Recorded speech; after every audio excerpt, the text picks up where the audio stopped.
Fucking $6 a gallon. Shit's crazy. All right, guys. What is going on? We're back here today. Let's go cruise around, have a little bit of fun before it gets too hot. Yeah, cold start.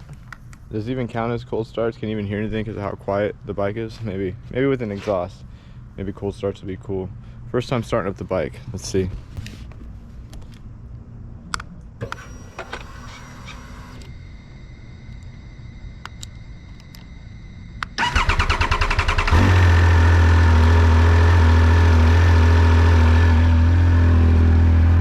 Not bad. All right, guys. I'm gonna, oh, look at that bitch.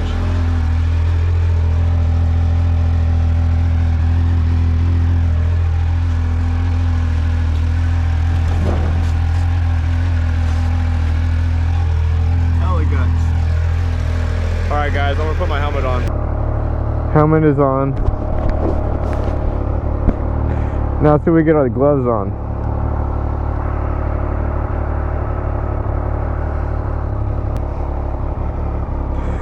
That was easy. All right. I guess one of the first stops is going to be a gas station. Let's get going before it's 120 degrees outside today.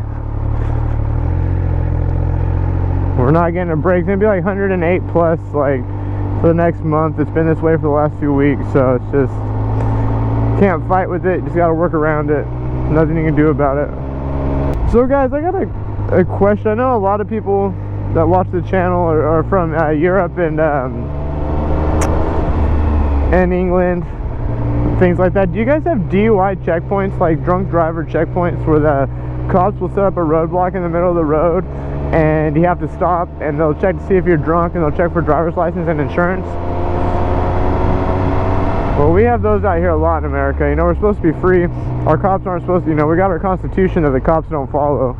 Which, you know, technically if they pull me over like that, I don't have to give them any information, but if you're not doing anything wrong, man, sometimes it's easier just to fucking do it and like show them your ID and move on, which at the same time is kind of fucked up because they know that, and that's what gives them the power, and they abuse that power because a cop can't just pull you over and ask for your driver's license. I mean, even if you're commit a traffic violation, he has to be able to prove it first. Like, but most people just, you know, they don't know the law, so they just consent. But anyways, long story short, so I had kept I got off work last night. I'm driving home about 10:30, 11 o'clock. We go through a DUI checkpoint. In fact, the DUI checkpoint was right up here. I'll actually show you exactly where it was. It's kind of fucking funny. There's parts of the story that are pretty funny. I'll wait till the light turns green. Alright, so right up here is where the DUI checkpoint was. Right after this light, but it was on the opposite side of the street, so I'm going to come up here and do a U-turn. So on this side of the street, they have the whole street blocked off, cops everywhere, so you can't even turn off the street. If you turn off the street, then they think you're dodging the checkpoint, they'll pull you over and search you, try to give you a ticket for something. Now, when I was younger, I got a DUI going through a checkpoint like this. So I pull up right here. I didn't have my driver's license on me because I left it in my fanny pack that I use when I ride my motorcycle. So the cop tells me to pull in here. They want to just verify. He's like, have you been drinking? No, I haven't been drinking. I just got off work.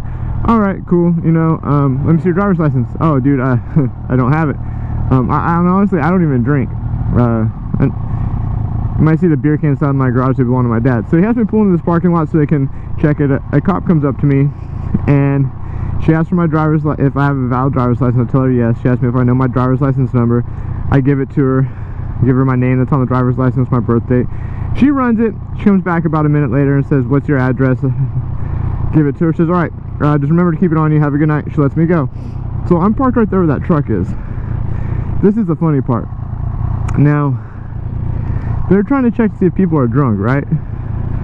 So I back up and I start to turn. Now, I didn't see this island here. Do you see that island right there? I did not see that. So I proceed to run it over. Now, There's about 40 cops here. There's 2 motorcycle cops parked right here, just staring at me like, turn back this way, looking at me. I run that bitch over, and they're looking at me like I'm a fucking idiot. I'm fucking cracking up. My girl's looking at me like, dude, what the fuck? You're gonna... She's like, if you're gonna get us in trouble, I'm gonna be so fucking mad. And you know, so I just drive off. But yeah, it's just pretty funny. I don't know. I thought it was pretty funny. Yeah, I thought it was kind of funny that after that I proceeded to run over the island. I mean, I was sober. I wasn't doing nothing wrong. I just honestly, I couldn't see it. And to be real with you, I was nervous. I don't really, I don't have anything to hide from anymore. But I do have a bit of a past. I don't have that extensive of an arrest record because I always ran from the cops, and most of the time I got away. But I do have, you know, I was in a crew when I was younger. It was mainly a graffiti crew, but we're really violent, did a lot of things. So the police did have a record on me because of my dad. My dad's a complete asshole, and the cops know he's an asshole, so we always dealt with the cops. So I always had a, you know, run-ins with the police when I was younger, and you know, a lot of times getting in trouble and shit. So even though I know I'm not doing anything wrong, even when I see the cops now, it's still,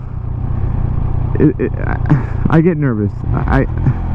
I can't get pulled over without getting nervous. You know, in America, our cops are, I don't know how to explain it.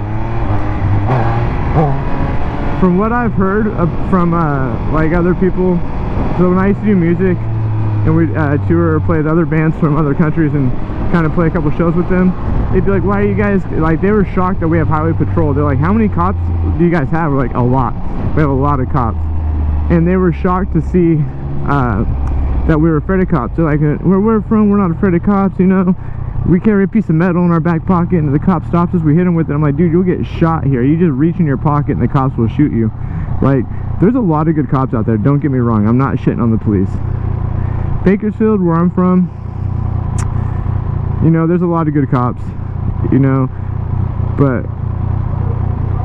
there's definitely people that ruin it for everybody. You know, there's some that aren't so good that ruin it for everybody else. But yeah, man, like I was saying, so yeah, I've been beat by the cops pretty bad. I was running from them, and unfortunately they caught me with the dog, found me, and I was cornered, had nowhere else to go, so I gave up. The cops got me. I got rushed. I was in like a little fenced-in area, about 8x8. It was like maybe not even that big. It was like a little sump area, like where not a sump, like a pool pump area. Like some people, when they have their pools where they have the pump and stuff, they have it fenced off. I was in a little area like that, and the cops completely surrounded me and beat the shit out of me. They had my hands pinned. They're fucking sitting on my head. They beat me pretty good. They beat me pretty good, and even got the batons out and whacked me some good ones. It was kind of bleeding. I remember then when they finally got me out to the front yard, they literally picked me up by my wrist and my handcuffs. I remember when they got me out to the front yard, and there's just cops everywhere all over the neighborhood. I almost made it home. I was just one street away from being home. I would have been safe. But they got me up against the car, and they're like, "You're lucky, officer such and such didn't catch you. You know, she's a black belt in 2 different kind of martial arts." And I was like, well, she ain't no track star. And they slammed my head back down against the car, but their sergeant was there, so he kind of stopped them, made them take pictures of me. My public defender got those charges dropped. They're trying to give me 3 years. The public defender basically got those charges dropped but I was already, the next morning I had court for another charge. So like, I got arrested the night before court, which is fucking brilliant, you know. And so the next morning I had a court anyways, but oh, I see smoke up there. Maybe that's a fire. Let's go check it out. So they they basically, as long as I kind of took the plea deal and put the other charges, they dropped those charges because the cops had beat the shit out of me. And I wasn't getting out of the other charges. I did what I did, and I was caught red fucking handed. But they dropped the charges of me evading and everything else because the cops that beat me had a record of beating people in the past and had complaints. So luckily I got out of that. That might be kind of far out there, I can't tell. I see a bunch of black smoke in the sky. These guys are freaking seriously like heroes, man, running into these burning houses, saving family members and pets and shit. Alright guys, thanks for hanging out. Make sure you subscribe. We'll catch you on the next one. Peace. Even when you feel slow, you can still go. Even when there's no hope, you can still go. I never answer to no, man, I still go. Go, go.